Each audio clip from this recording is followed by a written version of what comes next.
I'm Adam Reilly, this is the Scrum, and today we're joined by our first two non-WGBH staff guests, Mara Dolan and Meredith Warren. Guys, thanks for being here. Thanks for having us. We're going to gab a little bit today about Governor Patrick, who's at sort of a funky moment in his political life when he says in very vague terms that maybe one day he'd run for president. It's national news.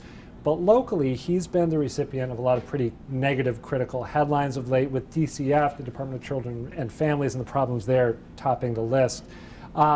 Commentators have been saying for a little while now, some commentators, that Governor Patrick may be a bit disengaged.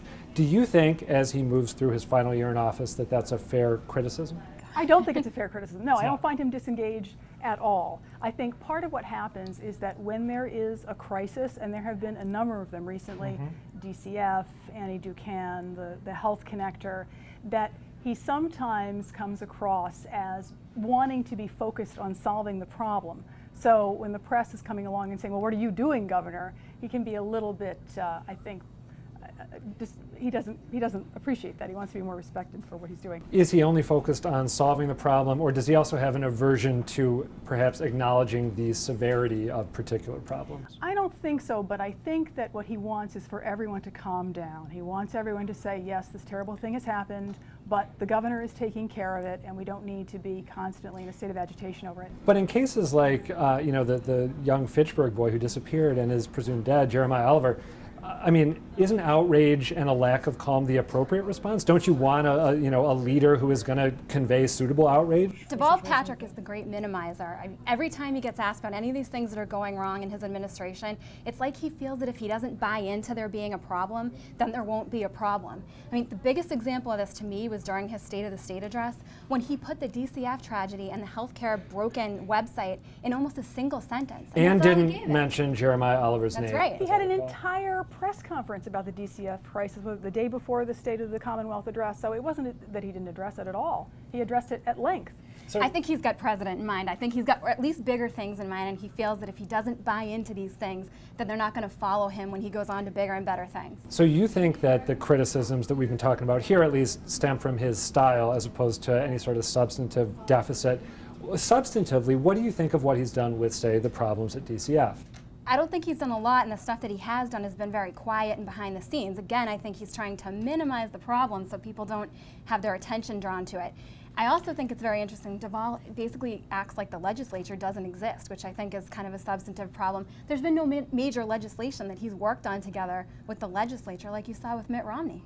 I mean, Mitt Romney used to have regular meetings. Well, I think the Patrick administration would probably take issue with that, right? I mean, I think they'd point to a bunch of things from transportation on. Right. What are some other? Well, the budget initiatives. However, there is a sense among some legislators that the governor does not work closely enough with them in order to set the legislative agenda. That he overreaches, and that because he overreaches, he makes it harder for them to get things passed rather than making it easier.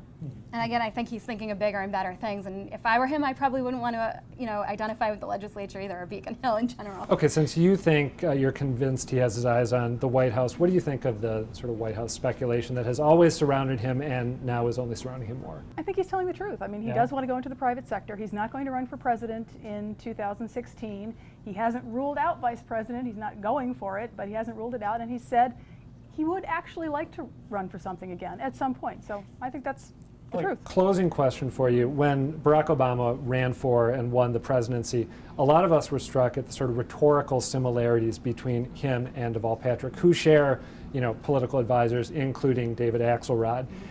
Is he too close to Obama rhetorically to succeed if one day he runs for the presidency?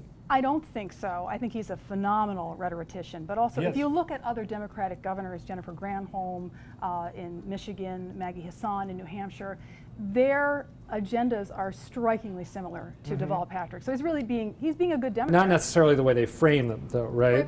But turn toward each other, not on each other. Governing for the long term. Right. I would actually say that Deval does a better job than Barack Obama does on some of the rhetoric, and so I don't think that's something that's going to hold him back. All right. Meredith Warren, Mara Dolan. Mara, I apologize, Dolan. Thank you both for being here. Thank you. Hopefully we'll have you back again. Thank you for watching The Scrum. I'm Adam Reilly. We'll see you again soon.